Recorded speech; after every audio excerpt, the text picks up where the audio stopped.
Sir ही जात प्रमाणपत्र पडताळणी म्हणजे नेमकी काय प्रक्रिया आहे? ही विद्यार्थी निवडणूक आणि सेवा अशा 3 आणि इतर अदर अशा 4 प्रकारच्या कॅटेगरीज आहेत जात पडताळणीसाठी आवश्यक. पण व्यावसायिक पाठ्यक्रमामध्ये जर इंजिनिअरिंग मेडिकल कॉलेजमध्ये जी मुलं आरक्षणातून प्रवेशित असतात त्या मुलांना आपण जात पडताळणी करणं बंधनकारक करतो, जेणेकरून योग्य उमेदवार योग्य त्याच प्रवर्गातील त्याच जातीचा उमेदवार त्या आरक्षणाचा लाभ घेऊन ते व्यावसायिक शिक्षण पूर्ण करू शकेल. त्याचबरोबर नोकरीमध्ये आरक्षण आहे, SCला आहे, NTला आहे, SBCला आहे, OBCला आहे. तर जे आरक्षण बिंदू नामावलीनुसार जे आरक्षण असतं त्याच आरक्षणावरती त्याच प्रवर्गातील योग्य उमेदवार म्हणजे त्याच्याकडे योग्य जातीचा दाखला आहे, त्याची वैधता झालेली प्रमाणपत्र झालेलं आहे असा उमेदवार जावा आणि त्याला इतर कोणीही त्याच्या व्यतिरिक्त त्याचा लाभ घेऊ नये. म्हणून अशा 3 प्रकारे अदर म्हणजे काय, काही संस्था असतात किंवा इतर कारण आहेत, म्हाडासारख्या महामंडळाकडून एखादं घरकुल मंजूर झालं असेल किंवा इतर आधी बरीचशी काय गोष्टी आहेत त्याच्यामध्ये त्याला सांगितलेलं असेल की तुम्हाला ही जात पडताळणी करणं बंधनकारक आहे, तर अशाही लोकांची आपण जात पडताळणी करून देतो.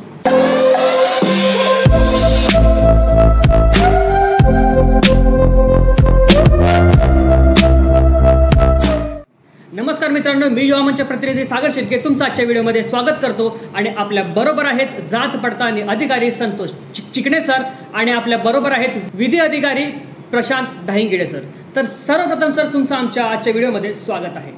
आणि मित्रांनो, आज आपण जाणून घेणार आहोत की जात प्रमाणपत्र पडताळणी ही प्रक्रिया नेमकी काय आहे आणि कशा प्रकारे ही प्रक्रिया केली जाते. तर नमस्कार सर, तुम्ही या जी जात प्रमाणपत्र पडताळणी जी आहे, तर सर जात प्रमाणपत्र पडताळणी समितीची रचना नेमकी कशी असते आणि ती कशी काम करते याबद्दल सर आमच्या युवकांना थोडी माहिती सांगा. जात प्रमाणपत्र समितीची रचना 3 स्तरीय असते. म्हणजे त्याच्यामध्ये 3 सदस्य असतात, संशोधन अधिकारी, सदस्य आणि अध्यक्ष. अध्यक्ष हे निवड श्रेणी जिल्हाधिकारी दर्जाचे असतात, सदस्य हे उपायुक्त दर्जाचे असतात आणि संशोधन अधिकारी हे सहाय्यक आयुक्त किंवा जिल्हा समाज कल्याण अधिकारी दर्जाचे अधिकारी असतात. त्याचबरोबर विधी अधिकारी, त्यानंतर दक्षता पथक, उच्च श्रेणी सगळे लघुलेखक आणि इतर कर्मचारी जे आम्हाला बार्टीने उपलब्ध करून दिलेले, शासनाने उपलब्ध करून दिलेले एवढे कर्मचाऱ्यांची ही रचना ही समिती असते. सर तर माझा पुढचा प्रश्न असा आहे की जात पडताळणी समित्यांना असलेले अधिकार व दर्जा नेमका काय आहे त्याबद्दल सर थोडी माहिती सांगा. जात प्रमाणपत्र पडताळणी समित्या आहेत, त्या समित्यांना दिवाणी न्यायालयाचे अधिकार आहेत. जात पडताळणीचा जो 2000चा जो कायदा आहे त्या कायद्याच्या कलम 9 नुसार दिवाणी न्यायालयाचे अधिकार समित्यांना आहेत आणि ह्या समित्या अर्धन्यायिक आहेत. समितीचा जो निर्णय असतो तो अंतिम असतो आणि त्याच्याविरुद्ध केवळ माननीय उच्च न्यायालयामध्ये दाद मागता येते. तर सर ही जात प्रमाणपत्र पडताळणी म्हणजे नेमकी काय प्रक्रिया आहे तर त्याबद्दल सांगा. उपजिल्हाधिकारी किंवा उपविभागीय अधिकारी यांच्याकडून जातीची प्रमाणपत्रे निर्गमित केली जातात. ते जातीचं प्रमाणपत्र निर्गमित करण्यासाठी ते सक्षम प्राधिकारी असतात. त्यांनी दिलेली जातीची प्रमाणपत्रे जोपर्यंत जात पडताळणी समितीकडून योग्य त्या व्यक्तीलाच ती दिलेली आहेत किंवा योग्य त्या कागदपत्राच्या सहाय्याने ती दिलेली आहेत ह्याची खातरजमा करून जोपर्यंत जात वैधता प्रमाणपत्र समितीकडून निर्गमित केलं जात नाही तोपर्यंत जाती आरक्षणाचे लाभ मिळू शकत नाहीत. आणि ते लाभ मिळण्यासाठी जात प्रमाणपत्राची पडताळणी करणं गरजेचं असतं. ही प्रक्रिया का आहे की काही लोक बरं का खोट्या कागदपत्राच्या आधारे चुकीचा जाती दाखला मिळवून बरं का आरक्षणाचा लाभ घेऊ शकतात. त्याला प्रतिबंध करणे किंवा योग्य व्यक्तीला योग्य जातीच्या व्यक्तीला त्या आरक्षणाचा लाभ मिळावा म्हणून आपण ही जात पडताळणीची प्रक्रिया ठरली. बरोबर, हे या जात पडताळणीचं महत्त्व आहे. आरक्षणाचा लाभ हवा असेल तर जात पडताळणी करणं आवश्यकच आहे. म्हणजे तो कोणत्याही प्रवर्गाचा असू देत, तो OBC असू दे, BJNT असू दे, SBC असू दे किंवा SC असू देत, त्या प्रवर्गाला शासनाने आरक्षण दिलेलं आहे. त्या आरक्षणावरती योग्य म्हणजे त्याच जातीचा व्यक्ती जाऊन त्या आरक्षणाचा लाभ घेऊ शकेल म्हणून ही जात पडताळणीची प्रक्रिया आपल्याला करावी लागते. याच्यामध्ये आपण विद्यार्थी असतात, सेवेचे म्हणजे नोकरीच्या संदर्भात असतात, निवडणुकीमध्ये राखीव जागा प्रवर्गामध्ये निवडणूक लढवलेले उमेदवार असतात. या सर्व उमेदवारांना सर्व प्रकारच्या 3 प्रकारच्या लोकांना आपण जात पडताळणी करायला बंधनकारक केलेलं असतं. तर आमचा पुढचा प्रश्न असा आहे की जात प्रमाणपत्र पडताळणी कोणत्या कारणासाठी केली जाते आणि ती करणे का आवश्यक आहे तर याबद्दल सर आमच्या युवकांना थोडी माहिती सांगा. मग अशी मी तुम्हाला ज्याप्रमाणे म्हणालो की नाही की विद्यार्थी निवडणूक आणि सेवा अशा 3 आणि इतर अदर अशा 4 प्रकारच्या कॅटेगरीज आहेत जात पडताळणीसाठी आवश्यक. विद्यार्थ्याला का आवश्यक आहे तर आपण व्यावसायिक पाठ्यक्रमामध्ये जर इंजिनिअरिंग मेडिकल कॉलेजमध्ये जी मुलं आरक्षणातून प्रवेशित असतात त्या मुलांना आपण जात पडताळणी करणं बंधनकारक करतो, जेणेकरून योग्य उमेदवार योग्य त्याच प्रवर्गातील त्याच जातीचा उमेदवार त्या आरक्षणाचा लाभ घेऊन ते व्यावसायिक शिक्षण पूर्ण करू शकेल. त्याचबरोबर नोकरीमध्ये आरक्षण आहे, SCला आहे, NTला आहे, SBCला आहे, OBCला आहे. तर जे आरक्षण बिंदू नामावलीनुसार जे आरक्षण असतं त्याच आरक्षणावरती त्याच प्रवर्गातील योग्य उमेदवार म्हणजे त्याच्याकडे योग्य जातीचा दाखला आहे, त्याची वैधता झालेली प्रमाणपत्र झालेलं आहे असा उमेदवार जावा आणि त्याला इतर कोणीही त्याच्या व्यतिरिक्त त्याचा लाभ घेऊ नये. म्हणून असं 3 प्रकारे अदर म्हणजे काय, काही संस्था असतात किंवा इतर कारण आहेत, म्हाडासारख्या महामंडळाकडून एखादं घरकुल मंजूर झालं असेल किंवा इतर अशी बरीचशी काय गोष्टी आहेत त्याच्यामध्ये त्याला सांगितलेलं असेल की तुम्हाला ही जात पडताळणी करणं बंधनकारक आहे, तर अशाही लोकांची आपण जात पडताळणी करून देतो.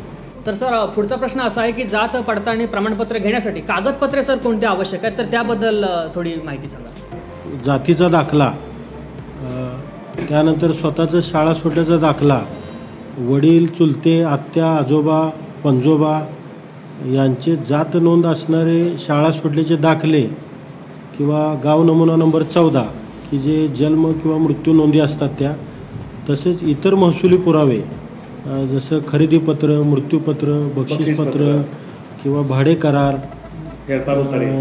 सातबाराचे उतारे, फेरफारचे उतारे किंवा अन्य न्यायालयीन काही दस्तऐवज असतील तर अशी कागदपत्रं की ज्यामध्ये जातीची नोंद असेल अशी कागदपत्रं, सर्व कागदपत्रांच्या सत्यप्रती सादर करणं.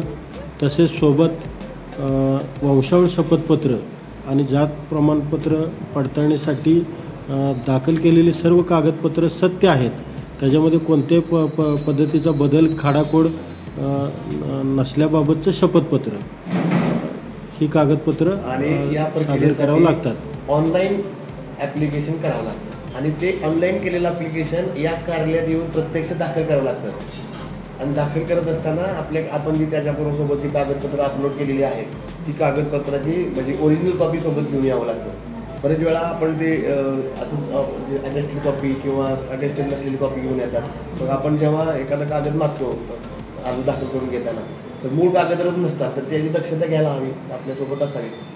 तर सर आमचा एक पुढचा आणि महत्त्वाचा प्रश्न असा आहे की सगळ्यांकडेच जे हे आहेत आपल्या जातीचे जे इव्हिडन्स आहेत ते नसतात, जसं की पुरावे असतात ते नसतात सर. तर स्वतःच्या जातीचे पुरावे नसतात. त्याच्यामुळे सर अर्जदाराकडे जर जातीचे पुरेसे पुरावे नसतील, जाती दावा संशयास्पद असेल तर जात प्रमाणपत्र पडताळणी कशाच्या आधारे केली जाते, तर त्याबद्दल सर थोडी माहिती सांगा. इतर मागास प्रवर्गासाठी दिनांक 13 ऑक्टोबर 1967, इतर मागासवर्ग आणि विशेष मागास प्रवर्गासाठी मानव दिनांकापूर्वीचे पुरावे म्हणजे हे मानव दिनांक आहेत, दिनांक 13 ऑक्टोबर 1967. त्यानंतर भटक्या विमुक्त जातीसाठी 21 नोव्हेंबर 1961 हा मानव दिनांक आहे.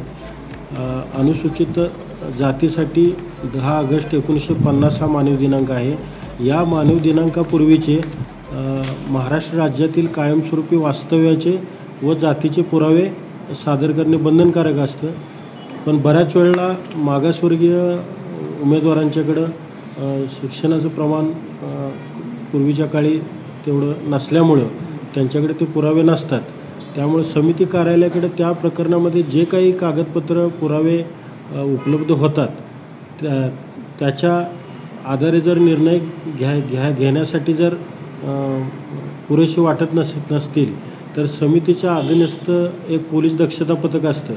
त्याच्यामध्ये एक DYSP, एक पोलीस इन्स्पेक्टर, एक पोलीस शिपाई त्याच्यामध्ये असतात. तर यांच्याकडे ते प्रकरण वर्ग करण्यात येतं. ते त्या प्रकरणाची समिती वर्ग करते.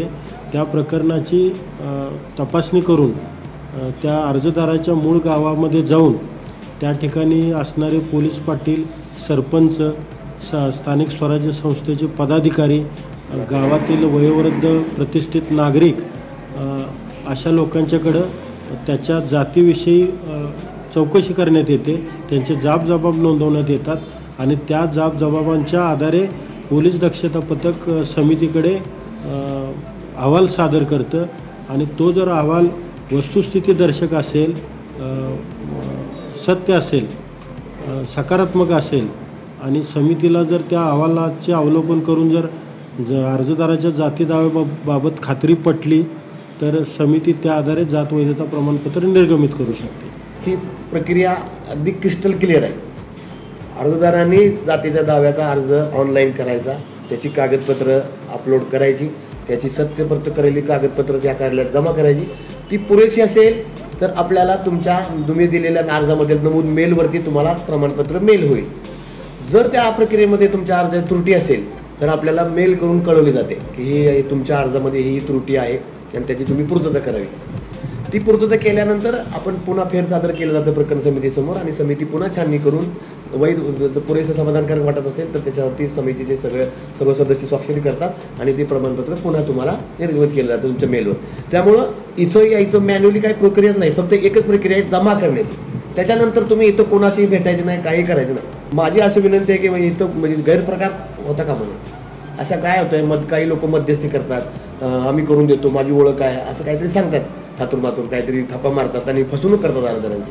तर त्याला प्रतिबंध बसावा असं माझी इच्छा असते, म्हणून हे तुम्हाला मी सांगितलं. हे विधी अधिकारी आहेत यांची किमान 16 वर्षाचा अनुभव आहे जात पडताळणीचा. आणि यामध्ये बरं का आजपर्यंत आमच्या समितीचं वैशिष्ट्य सांगतो की कोणीही चुकीचा दाखला घेऊ शकलेला नाही आमच्याकडे. इतके दक्ष आहेत आमचे ते. आमची समितीची फसवणूक कोणी करू शकत नाही चुकीचे कागदपत्र देऊन.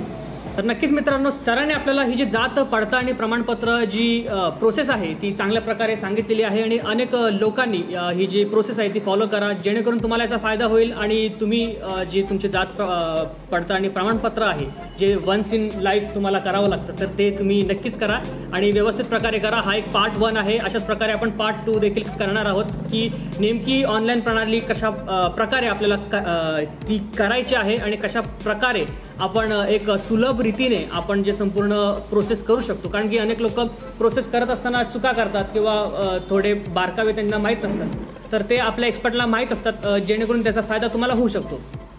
तर सर्वप्रथम सर म्हणजे आता तुम्ही संपूर्ण माहिती सांगितली त्याबद्दल सर नक्कीच मी तुमचा आभारी आहे आणि खूप छान पद्धतीने ही माहिती तुम्ही सांगितली त्याबद्दल सर युवा मंच तुमचा आभारी आहे. Thank you sir.